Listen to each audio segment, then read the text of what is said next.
Good evening and welcome to Scotland at 7 here at Broadcasting Scotland. My name is Donald C. Stewart and I am joined tonight by our very good friend William Duguid. It's fantastic to see you again here tonight, William. Hello. So tonight we've got a very packed agenda and I'm quite sure you can guess where some of the discussion is going to erupt from today. But to begin, as always, we start in a place of increasing tension and indeed some good and some bad news in our Ukrainian update on day 328 of the illegal Russian war against that particular sovereign state. More than 7,000 civilians have been killed in Ukraine since Russia invaded its neighbour last February. This is according to the Office of the United Nations High Commissioner for Human Rights, who published this figure on Monday. Rescue workers have found the body of a child in the rubble of the high-rise residential building in Dnipro, struck by Russia at the weekend, which has taken the official death toll of that attack to 44, according to the city's mayor, Boris Filatov. A makeshift memorial appeared in Moscow to commemorate the victim of Russia's missile attack on the Dnipro residential building. It was sited at the foot of a statue of the Ukrainian writer Lesya Ukrainka in central Moscow. An educational facility in Kupiansk in the Kharkiv region has been struck by an S-300 missile and almost completely destroyed, according to the regional governor, Ola Syniehibov. Russia has announced that it would make major changes to its armed forces from 2023 to 2026, promising to shake up its military structure after months of setbacks on the battlefield in Ukraine. And Russia and Ukraine have been working on a large prisoner exchange deal which could include 1,000 people in total, according to the Turkish Ombudsman Serif Malkoç, who reported this on Monday. The European Union executive has confirmed that it's releasing €3 billion in emergency aid for Ukraine, the first tranche of an €18 billion fund intended to help its government run essential public services during the winter. The United Kingdom will send a squadron of Challenger 2 tanks to Ukraine to help push back Russia's invasion, according to the Defence Secretary Ben Wallace, who has confirmed that today. Mr Wallace also urged Germany to permit the supply of Leopard tanks to Ukraine, and the German government confirmed that Boris Pistorius, the Social Democrat Interior Minister of the state of Lower Saxony, is about to become Germany's new defence minister. NATO surveillance planes are due to arrive in Romania on Tuesday to bolster the military alliance's eastern flank and help monitor Russian military activity. Germany's Foreign Minister Annalena Baerbock and her Dutch counterpart Wopke Hoekstra have condemned the deportation of thousands of Ukrainian children to Russia. And Serbian President Aleksandar Vučić has called on Russia to stop recruiting Serbs to fight alongside its mercenary Wagner Group in Ukraine. Secretary of State Antony Blinken has announced that the United States is imposing visa restrictions on 25 people for undermining democracy in Belarus, with politically motivated trials of opposition leaders and activists. William, I think every time I read from the news in Ukraine, I am struck by the number 7,000 dead civilians since the invasion began, and there is a prisoner exchange of 1,000 being talked about.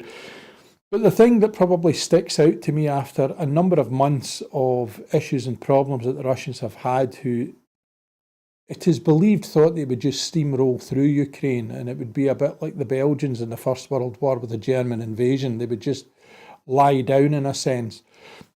They're talking about major changes to their military. It seems rather ironic that that might be the upshot of what they have illegally been attempting to do since almost a year ago.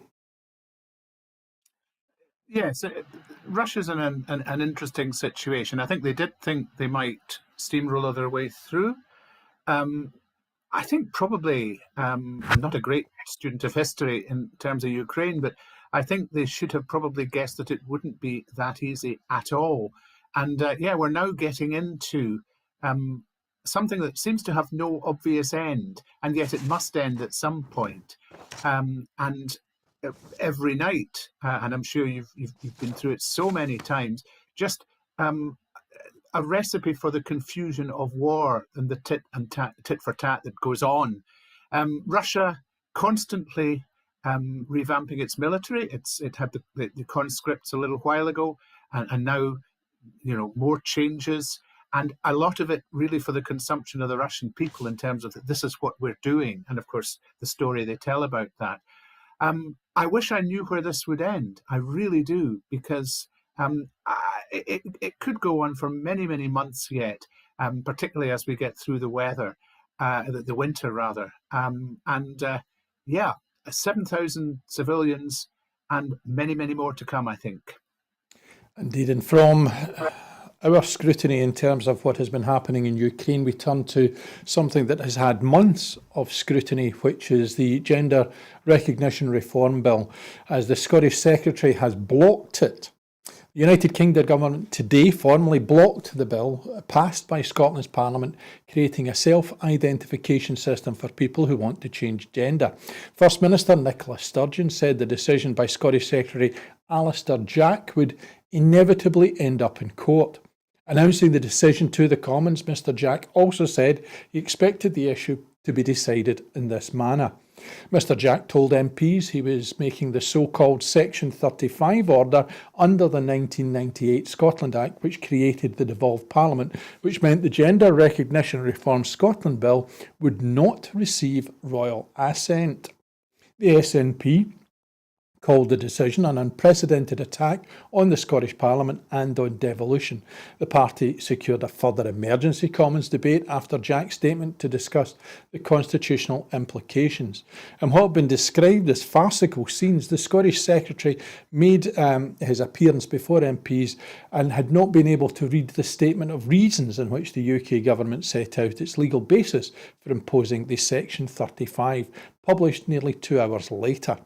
The legislation passed by Scotland's Parliament in December makes it simpler for transgender people to obtain official gender recognition certificates by reducing waiting times, removing the need for a medical diagnosis and bringing the minimum age down from 18 to 16. Now, in the last few minutes, we have had a statement come out from the Scottish Government where they have said that they will consider fully the terms of the Section 35 order and the statement of reasons for the United Kingdom Government's Gender Recognition Reform Scotland Bill intervention.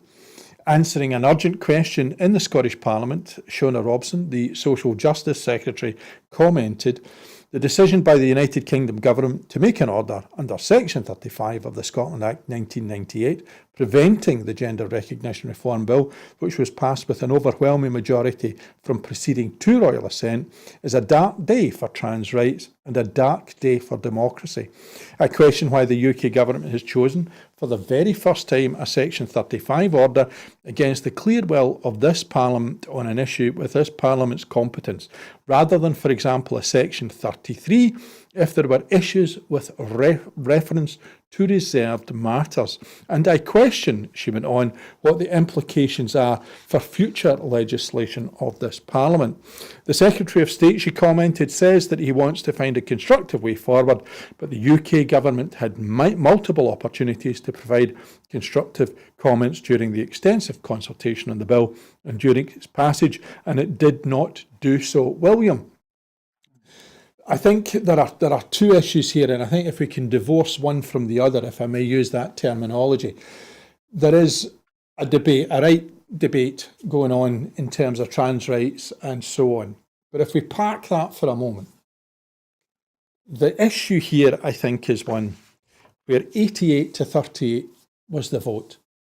That there were a large number, about 20 Labour MPs who voted for it, including the Tories Jackson Carlaw, Anas Sarwar, Richard Leonard. These are current and past leaders of political parties. Alex Cole-Hamilton, I believe, as well, also voted for it. The Greens did, the SNP did. This is a bill that happened, including Jamie Green as well. This is a bill that had cross-party support. Where does, I mean, this doesn't seem to be like a hijack, given the Scottish Secretary. It's more of a kind of low jack, given the lack of understanding, indeed intelligence, he brought to the Commons when debating it. One would almost assume that Liz Truss is going to do a BBC round of regional interviews in order to add to the approach that they've taken. It's been so disjointed. Is this a real attack on Scotland's democracy, or is this a storm in a teacup? I think it could be an attack on Scotland's democracy. Not an attack on devolution, because Section 35 is clearly part of the devolution settlement crafted by Donald Dewar and others. But I think, first and foremost, it could well be a dog whistle for those in the Tory party who are into culture wars and not particularly keen on trans rights. Some of them in Westminster are a bit more enlightened in that regard, but a lot of them are not. But it could also be a two birds with one stone attack on the Scottish Parliament, because it also has the potential to split the yes movement, because there will be some people who are not keen on the gender recognition reform bill, and it was a fairly contentious episode, as we all know. People who are independent supporters who will actually not be sorry that it's been stopped in its tracks. And that is a bit of a problem for the independence movement. So it could be a piece of strategy by Alistair Jack. Certainly, it's not evident to me exactly why this bill was chosen for this unprecedented intervention. And that was asked of him by Amy Callaghan. Why this one? And it's not apparently, even looking at the list of reasons, it's not entirely clear that they stand up. So I am suspicious. Indeed, and I noticed in some of the media from down south, I mean, apart from the fact that the Secretary of State for Scotland's post was described as being perhaps the most useless in the cabinet because it has no necessary use to it, given that there was a devolved parliament. And, you know, we know that Rees-Mogg, in his description of Douglas Ross, perhaps put him insignificant, I think was the way in which he described him. But suddenly, Scotland has a significance. Scotland has something that is clearly bothering someone somewhere in a way in which, and I think you're right, I think that the issue for the independence movement is not to find itself divided. And what I have seen, I have to say, is that for those people who oppose the gender bill have come out to say that they oppose the moves of the UK government on the basis, and I mean sensible people within the Yes movement who may oppose it, who are saying that this is something that is just beyond their comprehension in terms of attempting to stop this legislation, because it commanded a significant majority within Holyrood. The implications for the Yes movement are fairly clear. But do you think this is likely to be successful? Is this Jack's strategy, divide and conquer? We're going back to the way that Thatcher ruled in the 1980s, by dividing up the interest groups to let them fight amongst themselves so they can rule over the top of us. It could be, but if it is, it's a risky strategy, because it's equally possible that, as you seem to be describing, even those opposed to the bill will be opposed to the manner of it being stopped. I mean, fundamentally, Scotland, as an independent country, would be capable of passing bad legislation, and we would have to live with that, and we would have to have the constitutional safeguards, perhaps a second revising chamber or something like that, and the institutional safeguards, such as recourse to the courts, to be able to deal with that. But fundamentally, it would be up to us as citizens to elect and police the politicians. So, I'm glad if episodes of Common Sense are breaking out. I've heard different views from different people so far. We heard word of it last night before a Zoom meeting I was on, that this was coming. So we got some different views from that. It is a risky strategy for the UK government because it could equally result in support for independence skyrocketing. So we will just have to see, and we will have to see how the Scottish government plays its cards now. I know that there will be a court challenge, but a lot has to do with what they say and how they couch it, and of course the terms in which the UK government is challenging this, which aren't necessarily to do with any deficiencies in the bill itself, but are on technical issues. You can argue whether they stand up or not, as we may argue in a moment. Indeed. And going from common sense breaking out all over the place, the SNP has an emergency debate on the Scottish Secretary using the Section 35 order to block the legislation of the Scottish Parliament, which came following the Scottish Secretary's statement in the Commons. SNP Westminster leader Stephen Flynn MP has been successful in calling for an immediate emergency debate in the House of Commons this very afternoon. Opening the debate, Mr Flynn called the use of the Section 35 order an unprecedented attack on the Scottish Parliament and on devolution. In granting the debate, Speaker Lindsay Hoyle forced Alistair Jack into releasing the Statement of Reasons, repeatedly referred to the statement without saying what any of the reasons were. When finally published, the Statement of Reasons produced by Kemi Badenoch's Equalities Office set out 3 reasons why the UK government say the GRR bill has UK-wide interest, warns of the supposed impact in single-sex clubs and others, and on equal pay of having 2 parallel and very different regimes in the UK for deciding gender. The second argues that the Scottish system will bring significantly increased potential for fraudulent applications to change gender, while the third says it will affect the working of the UK-wide Equality Act. Kemi Badenoch, of course, is seen as a keen participant in culture war issues, and her involvement in the decision will create the suspicion some ministers want to create a political wedge over transgender rights by way of an attack on Scotland. In a fractious debate, several Conservative backbench MPs denounced the Scottish GRR bill, saying it would change the UK Equalities Act and allow predatory men to obtain gender recognition certificates to gain access to women and children. Claims which were angrily refuted by SNP and some Labour MPs. Edinburgh West MP Christine Jardine called the Statement of Reasons a flimsy, weak apology of a statement and called on the UK government to consider the damage they will do to the unionist cause if they do not respect the wishes of the Scottish Parliament.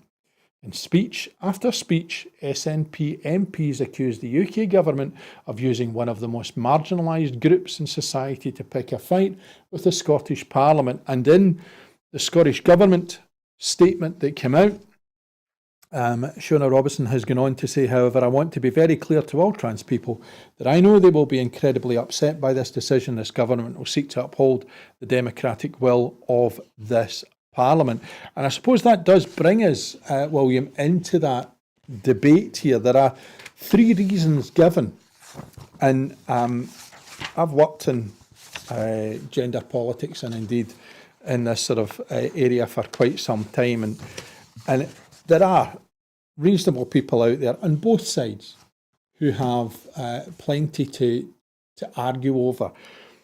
But when you see these 3 reasons, single-sex clubs, equal pay, I'm a bit lost in that one. However, fraudulent applications to change gender and changes in affecting the UK-wide Equality Act, are these reasonable?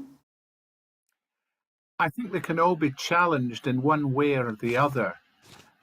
Equal pay, for example, it might lead to an increase in equal pay claims that wouldn't otherwise be there. Why don't we just have equal pay for everybody, for goodness sake?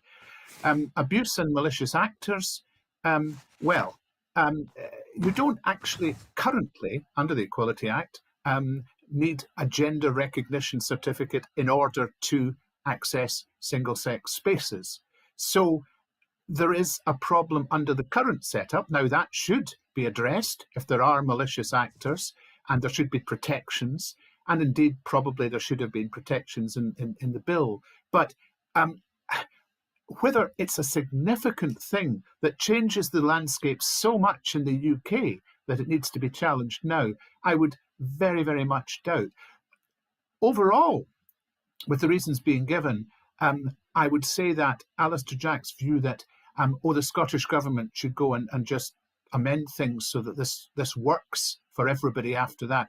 I think they're coming across as fairly disingenuous, because it's so fundamental to be making statements like it's highly problematic in principle and practically for a citizen to have different gender and a different legal sex in different parts of the UK. That seems to me to rather work against the possibility of Scotland ever doing anything significantly different from the UK on this at all. And that certainly calls into question the efficacy of devolution. There's no doubt about it. Absolutely. And of course, the other thing, we're in Scotland, which is a different legal system, which is a different education system. And I'm just at a loss. I think that's one of the things that most people will be at a loss about. And it adds to the debate, does it not, in terms of, you said we were a partnership and then we went to law and law said, no, you're not. So we're about to go to the same place again to have this decided, because that's the only way in which we can get an arbitrary decision. And I think that the majority of fairly well-thinking people are going to be sitting saying, this is a farce. It's certainly no way to run a country or a union. It's no way to make policy, to constantly have to fight for it at every step. And there's no sense in saying, well, the Scottish and the UK government should work better together, when the UK government itself is, in my view, acting in fairly bad faith for possibly strategic reasons, or possibly for the benefit of certain shades of opinion in the Tory party. So, yeah, something different is clearly needed. And I think that will affect people's opinion. As long as we can get over the possibility of the Yes movement being split, I think we will get some soft nose, maybe thinking, come on, can we be a progressive country that does something fundamentally different? It doesn't need to be this. It can be anything that does something fundamentally progressive that the UK is not doing. Even if we avoid the charge that we're doing something that's ultra vires, which would be caught under Section 33, we still get caught, because everything has consequences, and consequences can be induced to say this is making life harder for the UK-wide legislation. So, yeah, watch this space, I think, but it's very important how the Scottish government plays it, and it's got to be seen to be looking at the technical aspects and saying they just don't stack up. And also just calling to mind the other areas in which UK government moves are impacting on what happens in Scotland, and we don't get any comeback on that. Yeah, we look at the Brexit take back of the legislation, and indeed the changes that are going to be a bit like a power grab, as it has been described. But I'm struck by the contrast. Stephen Flynn at the weekend was interviewed, and he was asked about the implications for this in terms of the Yes movement and so on, and he refused to comment, because he was saying this is about the most vulnerable section of society, and he seemed to be very clear that he wasn't going to get into that kind of debate. He was being drawn by the interviewer. Alistair Jack, by contrast, today seemed to have no idea why he was, or where he was, or what he was, and one would wonder who he is, and whether or not, as it was described, the most useless post in cabinet. What chance do the Conservative Party have in Scotland if Alistair Jack is to lead the charge? Well, the Conservatives in Scotland have had a long history of not being quite sure who they want to lead the charge, and making several changes. Not so much in Secretary of State, right enough. I mean, Jack is seen as an onside chap and one of the toffs, but it does not play well in Scotland, and nor does the current Scottish Conservative leadership in Scotland, which I suspect will change quite soon. I don't think long term this will benefit them in Scotland. I do think that there is a danger that there might be a drift to Labour, but it might be unionists who've previously gone from Labour to the Tories.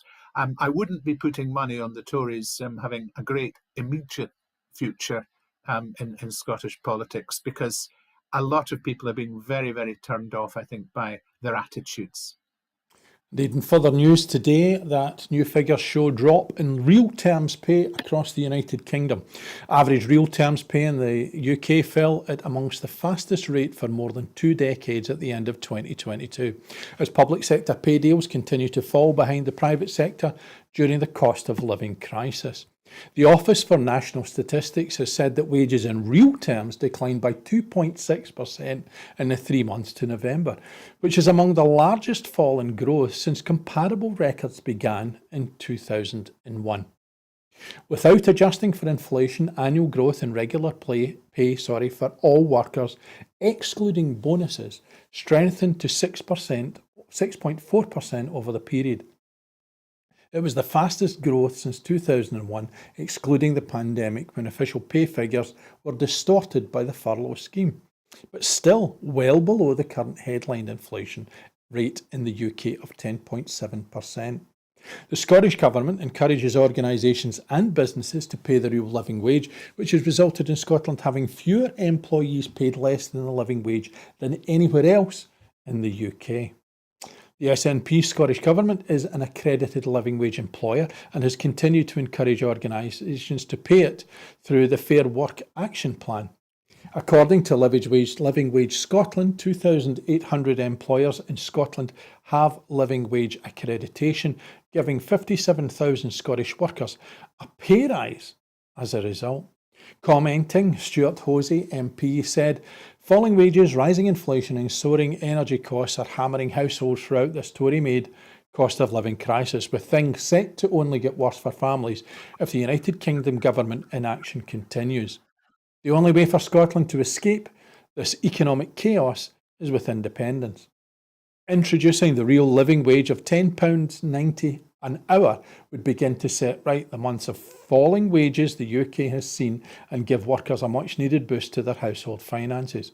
The Tories need only to look to Scotland to see the success of this, for thanks to the Scottish Government's efforts, around 57,000 people have received a pay rise as a result of implementing the real living wage. I remember quite a few years ago, William, the debates about what would be the living wage and the real living wage and what it would be and the boost it would be. And certainly for a lot of families, it has been a significant aid to them being able to not just get through the pandemic, but looking forward to 2023, which is not going to be an easy year to navigate financially for anybody. No, it isn't. Pay is important. It does not help the economy to have a whole bunch of people who are cash strapped. You hear headlines, as we did yesterday, that suggest it looks as if for a lot of people, Christmas was paid for on the back of credit, where it was available to folk, and that just leads to more problems in the pipeline. I'm really very pleased with what developments there have been for the living wage in Scotland, always further to go. But a fundamental restructuring of how we value people's work, and particularly in the industries that we depend on, is long overdue. And I think also a bit of a change in the dichotomy between public pay and private pay, because it's in the public sector that we're really seeing a lot of problems at the moment with strikes, because people simply cannot afford their greatly increased costs on the basis of the sort of pay that's available. So Scotland gets something of a pass mark, but there's something more fundamental that needs to happen here, I think. Absolutely. And it's, if you have somebody in pain, you go to deal with them. And when they yelp loud, and you look at those workers that are currently on strike, many of whom can't afford to take a day off, But what they're doing is they are taking that day off with no pay in order to promote the idea that they're yelping, they're screaming, they're shouting, and they seem to be shouting into deaf ears within a Conservative government. I still think the Conservative government is deliberately trying to ramp things up to the point where support for the strikers ebbs. And I don't think it's necessarily going to do that. It's not as if people are going to be any more inconvenienced than they currently are. And also, I think people recognise in what the strikers are experiencing the same things as they themselves are in many cases experiencing. And so I think support will hold up pretty well.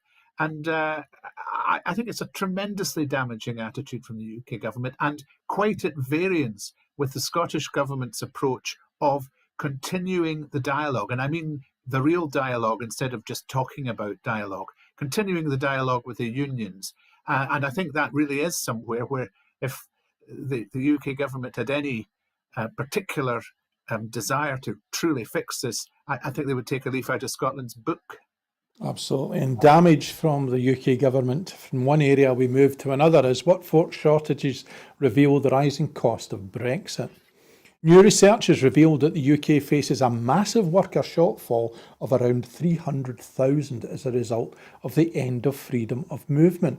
A joint assessment from UK and a Changing Europe and the Centre for European Reform warned the ending of free movement was contributing significantly to labour shortages in several sectors, including logistics, construction and hospitality.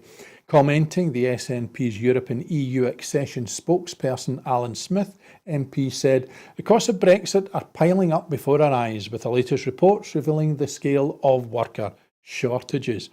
Consistent Tory refusals to take the threat of worker shortages seriously has left industries devastated, with businesses and public services left to scrape by without the necessary staffing levels. What industries, particularly in Scotland, are calling out for is more immigration to fix the shortfalls they're facing, something this UK government is incapable of delivering due to their Brexit-obsessed ideology. Of course, William, it's not just the Conservative Party that have bitten into the Brexit chocolate bar. There are others who seem to be fixated in that sugary fix of taking back whatever border they are suddenly going to, or control, or whatever it may be this week, that they're looking to take back. But this is just devastating. 300,000 jobs that we need in order to get our economy going, and we don't have people to fill them. Just seems like an appalling economic disaster. We see it every day. I mean, in the hospitality sector for one, but obviously in the NHS.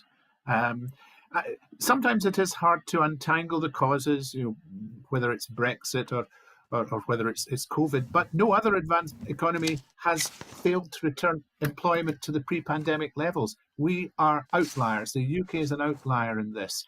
And Brexit still isn't getting the proper credit, if credit is the word, for being the root cause, because it's encouraged us to pull up the drawbridge to a significant extent, and introduce in a very short time the sort of change that otherwise would be an evolutionary change that might take decades.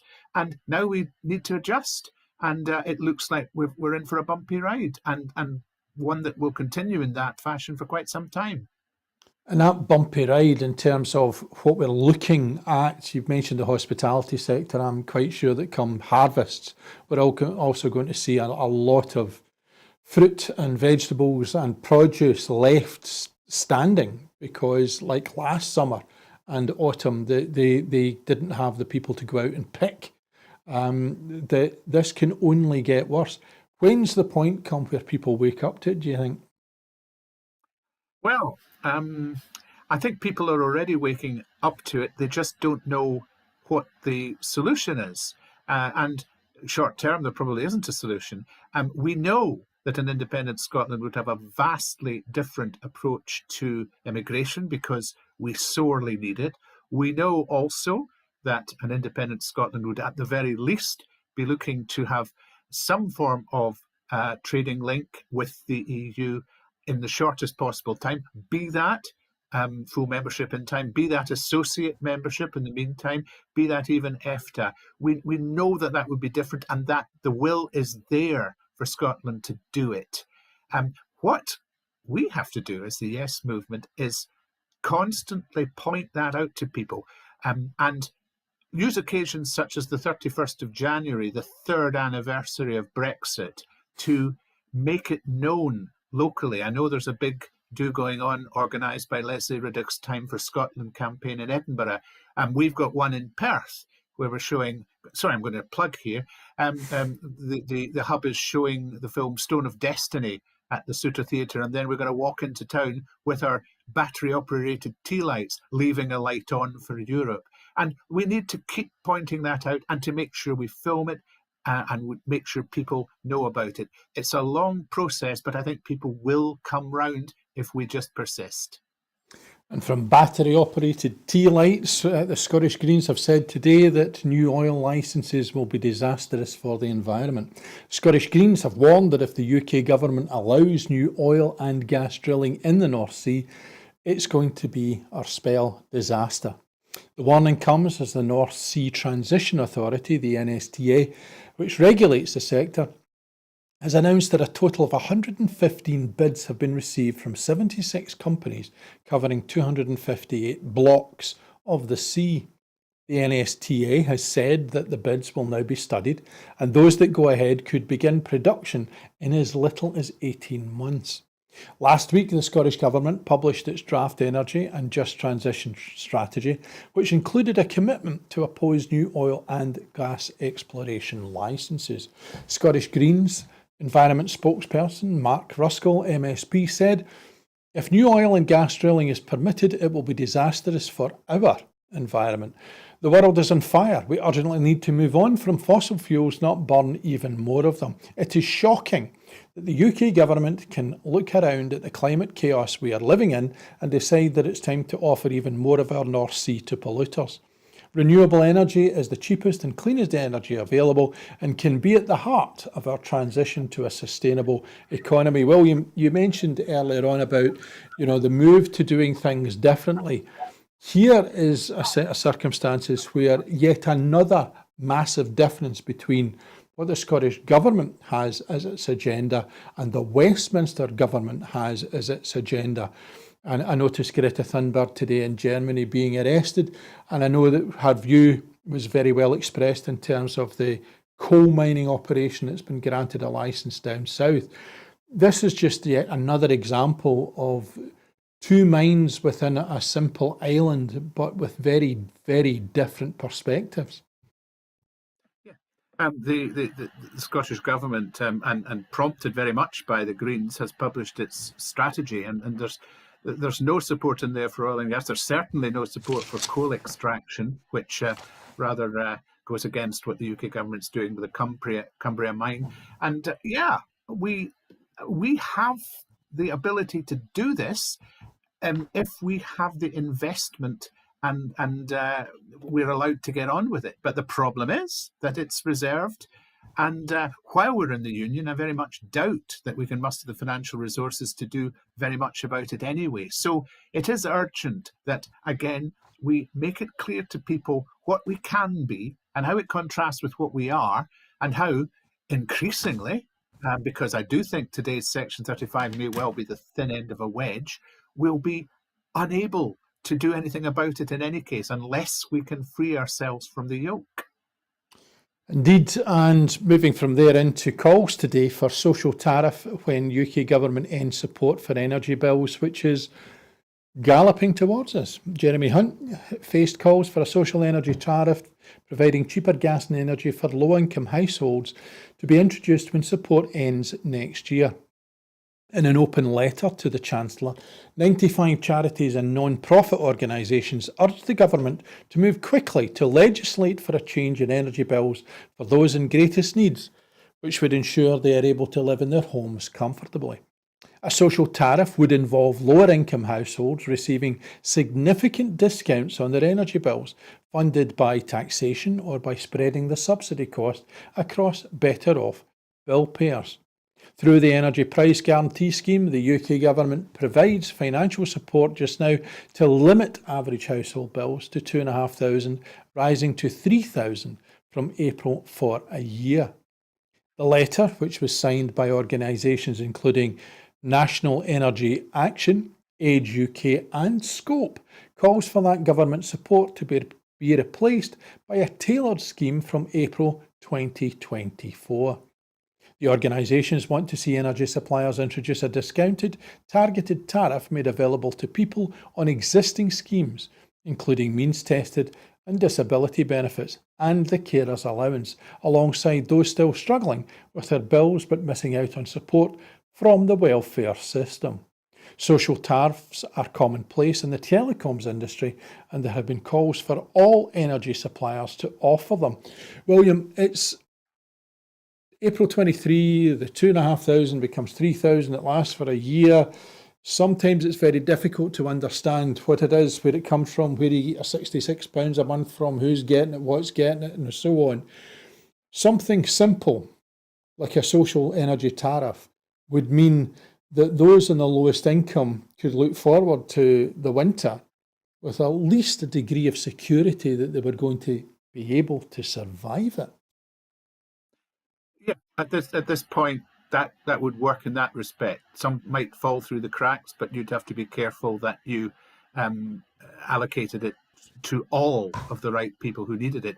I would much prefer that to the current way we treat people with problems meeting their electricity and gas bills, which is to force them onto prepayment meters and then euphemistically say that they've self-disconnected, which is, to my mind, in an energy-rich Scotland and in a supposedly advanced country like the UK, totally obscene. But, I also like to see a more structural change to the energy market as a whole. We are currently paying far too much for energy because it's skewed towards the most expensive means of production. And we need to break that link. There's no need for us to have that link. And I would very much hope that, again, if we were independent, that would be one of the first things we did with all of the resources we've got. But social tariffs, I suspect it'll certainly fall on deaf ears if it's expected to be funded out of taxation, that's for sure. But maybe the idea of spreading the cost against better off bill payers, that might be a goer. But whether Jeremy Hunt does have a listening ear, well, I'll leave you to make up your own mind. Indeed, it's an interesting thing again, because once more, as we came out of the pandemic, we weren't particularly promised, but there were many suggesting that in terms of new social policy, new economic drivers, all of the buzzwords that you might expect from politicians and those who are social commentators, we just seem to have dropped back into the way it was before and having learnt nothing. Yeah. I can't add to that. I think you've summed it up perfectly well. It wouldn't be the first time we heard, oh, things will be different now.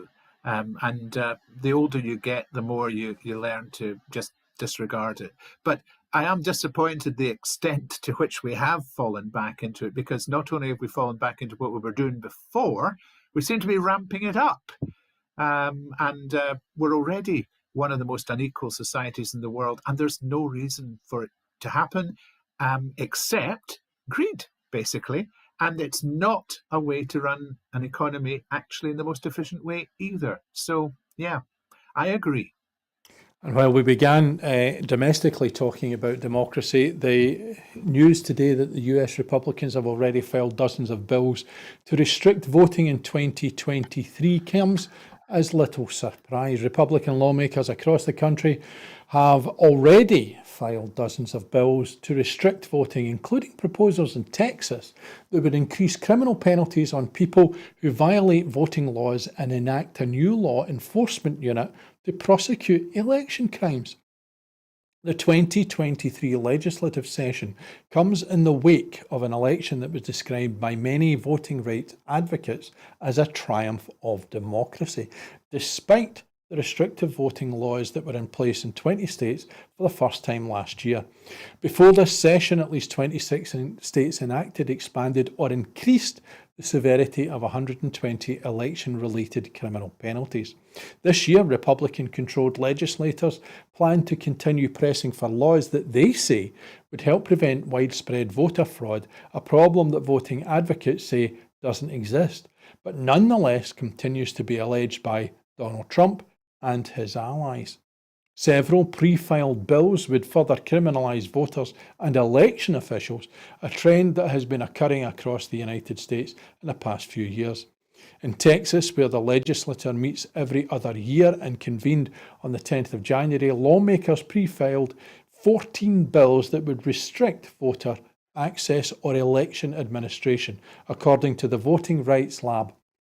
The Texas Republican Party has made election security one of its legislative priorities this session. At least 5 pre-filed bills in Texas would raise the penalty for illegal voting from a Class A misdemeanor to a second-degree felony, punishable by up to 2 years in prison. The bill comes after SB 1, Texas omnibus voting law passed in 2021, decreased the penalty for illegal voting to a misdemeanor from a felony, partly in response to the arrest and conviction of Crystal Mason for illegally voting. Mason was sentenced to 5 years in prison, despite the fact that she said she did not know that voting while she was on supervised release meant that she was violating the law. William, often when news comes from America, I get quite comforted, at least it couldn't be happening here. But yet, voter ID brought in by this government in the United Kingdom, where I think there has been one example of a criminal action for voter fraud has occurred on the mainland of the United Kingdom. It seems to be agendaized by those within a certain political persuasion, which is not helped by the fact that over in America, you have this constant harping on about the election being stolen. And we see the effect of that because it gives people in January, it would seem to be, whether it be in America or in Brazil, the desire to invade political buildings because they believe that they have been denied a democratic right when in actual fact they have been given a democratic defeat. It's very difficult to know where this is going to end. And in America, somebody who voted through ignorance cast a vote democratically, and because of doing that, was given a 5-year prison sentence. It sounds like she's in a country that most of these Republicans would condemn as a tin pot dictatorship. Ironic, wouldn't it? Crystal Mason, the actual relaxation of the laws, as I read it, came because of the Crystal Mason case, because that was seen to be so unreasonable. And suddenly, within 2 years, it looks like it's bouncing back again. So it's something that's very hard, seemingly, to prevent this sort of wave towards making it harder for the people we don't really want to vote, because they might vote against us, to vote. Voter fraud, certainly here, and I dare say in the US as well, trying to work against voter fraud is having a solution that's still in search of a problem. And in fact, the impact of the legislation frequently is far, far worse than the impact of any fraud there might or might not be. Within the UK, I'm in very little doubt that it will hit low-income voters and voters who tend to be marginalised and most in need of their democratic rights. And yet, they're not exactly being taken away, but they're being made very difficult to secure. And I don't see this pendulum swinging back anytime soon. It's just absolutely bizarre. And what I was hearing during the week was that if you're a pensioner in London and you have an Oyster card, you can use that to vote. But if you're under 25 and have an Oyster card, you can't. And it seems very arbitrary the way in which they are using this legislation, because in some cases there are library cards that are allowable, and in some places that if it's out of date, it doesn't matter as long as you look like the picture. And it just seems a quagmire of nonsense when we should be encouraging people to get out and vote. Maybe they're being very clever about how they select the people they want to make it harder to vote, of course. It might not be a quagmire of nonsense, it might be a quagmire of conspiracy. I don't know. But yeah, I'm glad we don't have any of that in Scotland at the moment.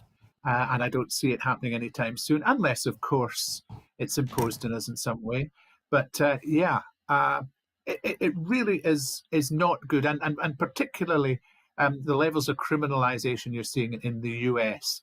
And the criminalization of perhaps good faith errors by election officials, that's not cool either. So, yeah, look across the Atlantic to what might happen here soon.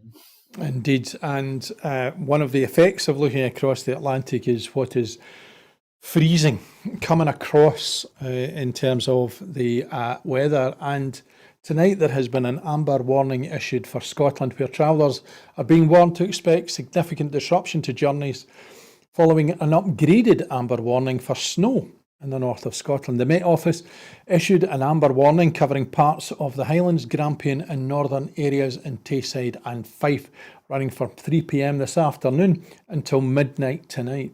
A wider yellow warning for snow and ice is in place for large parts of Scotland going into Wednesday morning. Potential impacts of the amber warning can include long delays and cancellations on bus and rail travel. Roads may be affected by deep snow, particularly over higher routes, and some rural communities might well be cut off. Interruptions to power supplies and telephone networks could also occur, and Police Scotland's travel advice is to expect a high risk of disruption in the amber warning area. Our operating companies have been undertaking treatments and patrols throughout the current weather warnings, and this will continue over the period. They are closely monitoring the trunk road network, allowing them to pre-deploy resources and carry out dedicated patrols and treatments, as well as providing assistance to motorists where necessary. The Transport Scotland Resilience Room is currently active, and the multi-agency response team has also been activated for the amber weather warning. And Transport Minister Jenny Gilruth said the Met Office is telling us to expect a period of challenging weather, with an amber warning for snow issued for large parts of the Highlands and Grampian, as well as northern parts of Tayside and Fife. William, I have to say that the first thing I think of is it's January, for goodness sake. Of course there's going to be snow. But one of the things that, and again, one of the things I was reading as well is, why we're not particularly geared up for this is in a 365 year, it tends to be a very short period of time. And if we invested in preparing for that short period of time, there are other things that would be laid by the wayside. But this is also about climate change, isn't it? Because there's El Nino 2 coming to make the summer the warmest it's ever been. Climate change is chaotic. It has all sorts of things. If you're a reader of the Daily Express, of course, you'll have bad weather forecast coming just about every day of the week. There's another thing coming. A huge polar vortex is coming. It's going to be colder than it's ever been. And finally, like a stopped clock, that sort of coverage maybe isn't quite proved right, because I don't think it's necessarily going to be as bad as all that. But nevertheless, there are going to be significant issues in the areas where the amber warning operates tonight and over the next couple of days.